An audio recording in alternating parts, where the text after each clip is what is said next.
Halo semua, balik lagi di Jasper Cool ID dan kali ini match terakhir dari fase grup udah selesai di Euro 2020 dan kemarin itu hasilnya benar-benar cukup mengejutkan karena skornya semua dua sama, baik itu Jerman, Hungaria ataupun Prancis sama Portugal. Grup ini tuh benar-benar jadi grup yang paling bikin deg-degan, paling bikin gak bisa diprediksi dari semua grup yang ada, karena meskipun unggulan di sini ada Jerman, Portugal atau Prancis dan Hungaria juga kayaknya bakal jadi bulan-bulanan di grup ini, ternyata enggak juga. Bahkan salut banget buat Hungaria, meskipun dia di posisi juru kunci, dia berhasil menahan imbang dua tim yaitu Prancis sama Jerman, dan sayangnya dia kalah sama Portugal. Bahkan lawan Jerman pun Hungaria hampir menang, tapi dua kali dibalikin sama Jerman, akhirnya dia cuma ngumpulin 2 poin dan berada di posisi terakhir. Tapi gue yakin mereka bisa pulang juga dengan kepala tegak karena mereka udah ngelakuin yang terbaik yang mereka bisa. Di grup kayak begini bisa dapat 2 poin untuk tim Hungaria ini suatu hal atau pencapaian yang luar biasa juga pastinya. Dan Portugal, mereka di posisi ketiga tapi karena unggul selisih gol mereka berhasil lolos. Jadi kita langsung mulai aja previewnya dari Jerman lawan Hungaria. Sebenarnya kalau Jerman Hungaria ini gue bakal bahas secara singkat karena nggak begitu banyak hal yang bisa disampaikan, dan juga emang pertandingannya juga cenderung ya udah terbaca gitu, tapi secara skor yang memang tidak terbaca. Kalau secara pola udah terbaca, di mana Jerman pasti bakal nyerang abis-abisan, sementara Hungaria ini bakal main bertahan abis-abisan dan main lebih banyak counter, tapi counternya itu efektif banget. Dua crossingnya itu benar-benar, yang crossing pertama terutama gol pertama itu on point parah golnya. Dan Jerman di sini yang seperti kayak udah banyak dibahas juga sama semua pandit, bahkan termasuk gue juga setuju kalau Jerman yang sekarang ini yang jadi PR adalah masalah mencetak gol, karena dia nggak punya striker yang punya insting killer atau insting finishing yang mantep kayak Lewandowski di Bayern. Mereka otomatis paling tinggi skor saat ini untuk Jerman ini adalah kayak Havertz dengan 2 gol. Itu juga kemarin golnya juga setelah terjadi beberapa kemelut dan akhirnya kayak Havertz dapat bola pantulan buat cetak gol. Dan gol keduanya emang gol yang udah di set up buat Leon Goretzka, di situ dapat ruang syuting, dia dapat gol. Dan golnya Hungaria juga itu benar-benar on point banget. Siapapun yang ngasih itu benar-benar dia itu keren banget asisnya, dan golnya juga keren banget, heading diving headernya, dan gol keduanya juga keren banget juga, meskipun itu dari crossing tapi on point juga. Benar-benar kayak bola atasnya kuat banget Hungaria. Dan di sisi ini juga yang bikin mereka berhasil menang 2 kali sebelum ditahan imbang. Tapi secara permainan Jerman juga, Low ini nggak tinggal diam, dimana dia juga rotasi juga, kayak Gnabry ditaruh di depan, akhirnya dia kayak Havertz barengan sama Leroy Sané. Emang sih dia nggak keluarin full team banget karena Muller dicadangin, habis itu juga ada yang dicadangin itu adalah Leon Goretzka lebih buat dipastiin kalau dia fit, tapi akhirnya dia masuk di menit 80-an, Muller masuk di 80-an. Dan ini juga bakal jadi PR lebih lagi buat Jerman nanti kalau udah masuk fase knockout, karena lawan-lawannya ini bakal cukup berat.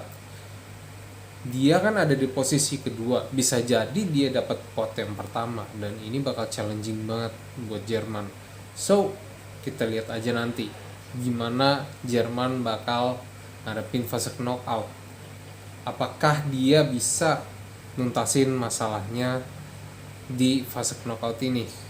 Dan untuk Prancis lawan Portugal ini matchnya bisa bilang seimbang sih, karena kedua tim sama-sama nerapin strategi yang counter attack, tapi yang di sini Portugal yang lebih harus ngambil inisiatif karena mereka mau nggak mau ya harus menang, dan Prancis emang strateginya mereka lebih ngulur buat Portugal supaya mereka lebih nguasain bola dan ngerebut bolanya, habis itu counter via Mbappe, Griezmann atau Benzema, tapi emang lebih condong ke arah Mbappe.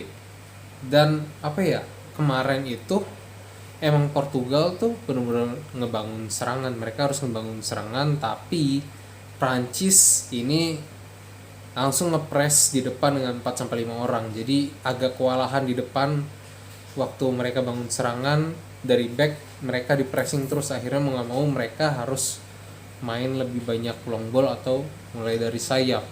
Akhirnya setelah berjalan beberapa lama sekitar 20-30 menitan, akhirnya mereka ambil inisiatif kalau ya Ronaldo ikutan turun buat bantuin serangan, karena sebelumnya mereka kelimpungan 3 back dengan satu yang agak maju, sementara satu lagi di belakang ada Danilo yang buat ngejembatanin antara pemain tengah sama pemain belakang.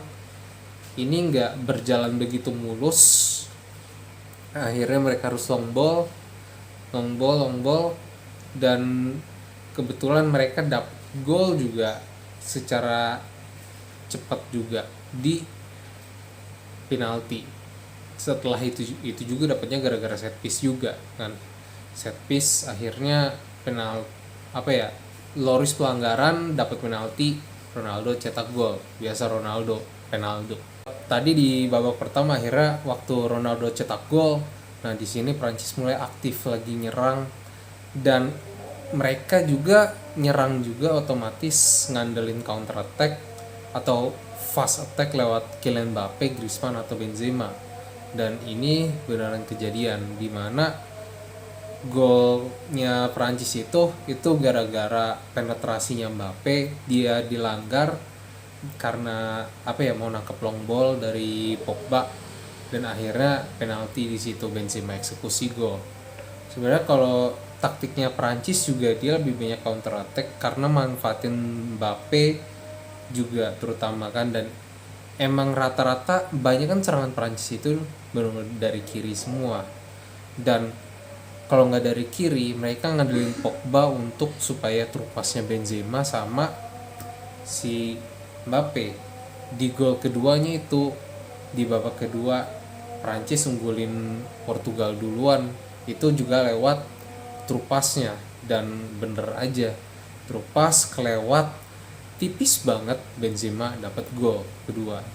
Golnya itu benar-benar harus dicek lewat VAR karena benar-benar garis offside-nya itu tipis banget sama Benzema.